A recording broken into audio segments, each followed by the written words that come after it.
Bersama dengan elektabilitas yang nyaris 11-12, tidak ada kandidat yang mau gegabah bila tiba saatnya terjun ke pentas. Banyak pengamat meramalkan dalam Pilpres 2024 sosok cawapres bakal jadi kunci kemenangan. Karena itu semua kubu baca pres tidak mau terburu-buru. Bibit, bebet, dan bobot cawapres harus dipastikan cukup bermutu.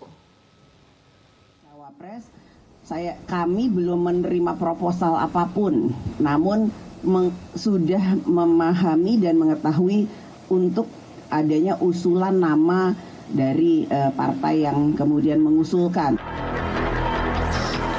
Baru menerima usulan, itulah pernyataan resmi Puan terkait bacawa pres yang akan diusung PDI Perjuangan. Jadi kalau proposal itu kan seolah-olah kertas hitam putih ada tulisannya bahwa ini segala macam. Enggak. Usulan tersebut tentu saja akan kami tampung.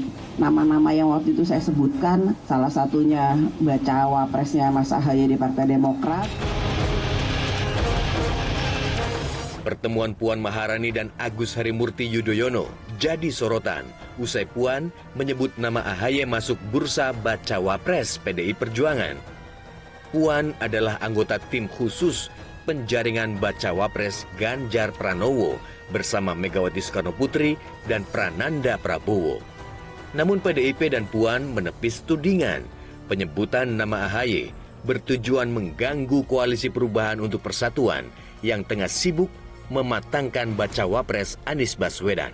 Sambil menunggu, toh lamaran dari Pak Anies Baswedan ke Demokrat juga belum turun, maka ya nggak ada salahnya kita berdialog, dan itulah uluran tangan dari PDI Perjuangan dengan mengedepankan semangat persatuan dan kesatuan bangsa, dan itu hal yang positif.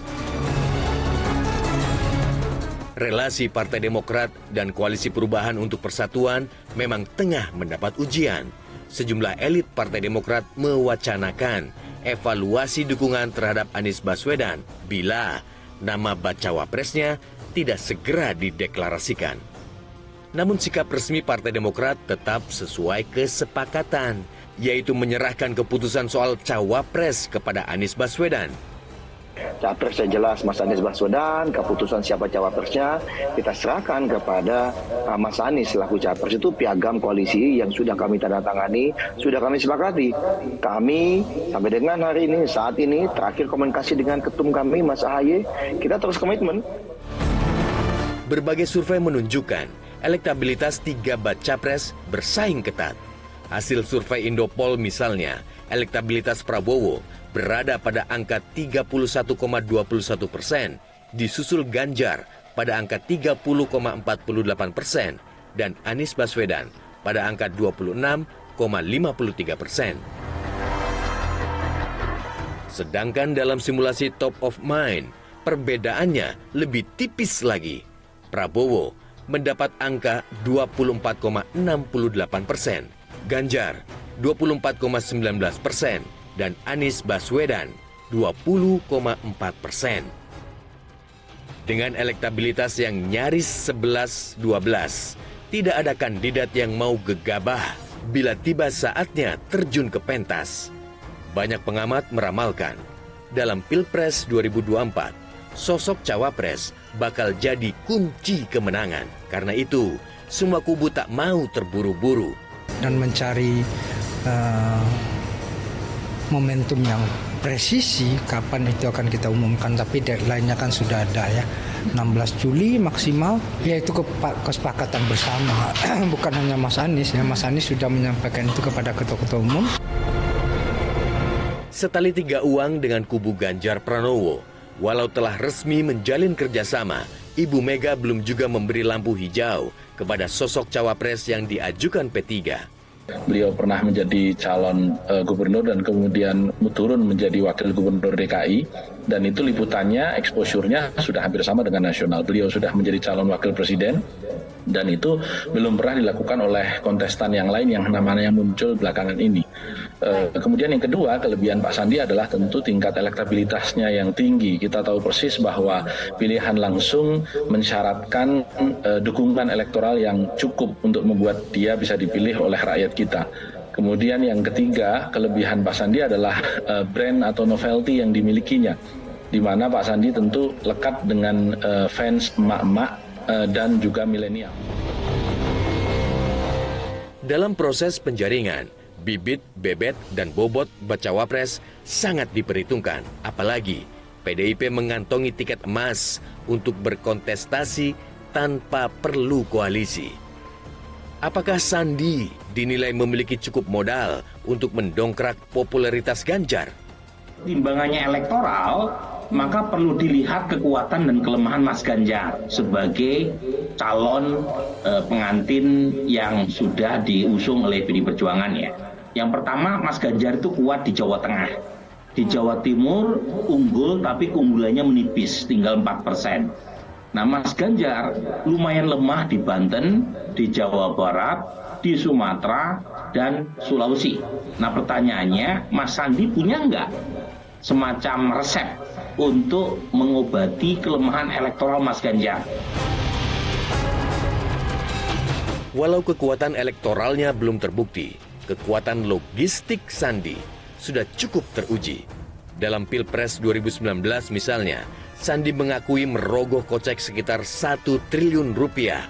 Kini, dengan kendaraan politik yang baru, anggaran besar pastinya sudah disiapkan agar dapat kencang melaju.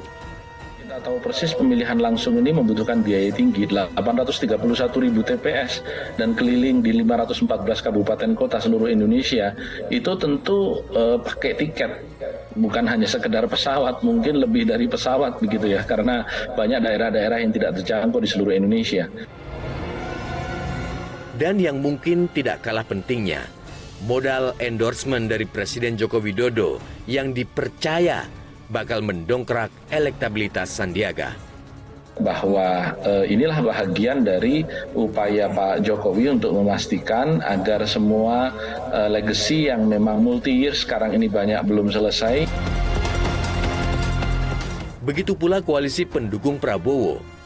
Belum usai berkutat dengan proses penjaringan bacawa pres, belakangan muncul wacana bergabungnya sejumlah parpol pendukung pemerintah dalam KKIR.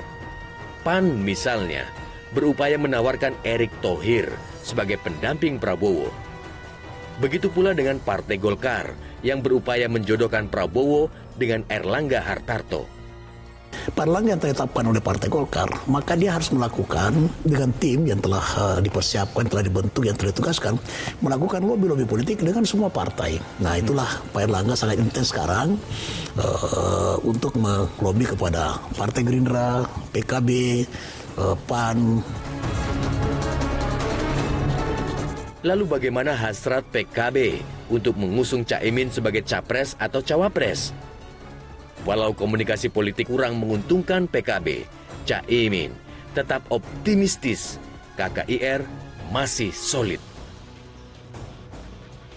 Sudah dilakukan. Tunggu tanggal mainnya, insya Allah kita akan. Rencana koalisi partai dengan jam. Gimana Pak?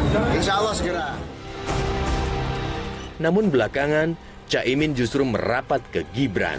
Apakah ini sinyal Caimin mulai berubah pikiran?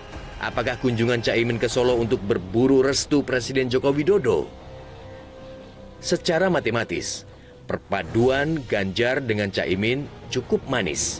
Baca presnya berlatar nasionalis dan bacawa presnya berlatar religius. Sayangnya, Caimin menolak bicara soal Pilpres usai bertemu Gibran. Tujuannya silaturahmi di tengah persiapan Pilpres ini gimana? Oh, saya sudah nggak boleh ngomong Pilpres sekarang. Sudah dipingit ya Pak? Pokoknya nggak boleh ngomong Pilpres. Pokoknya ngomong yang lain aja.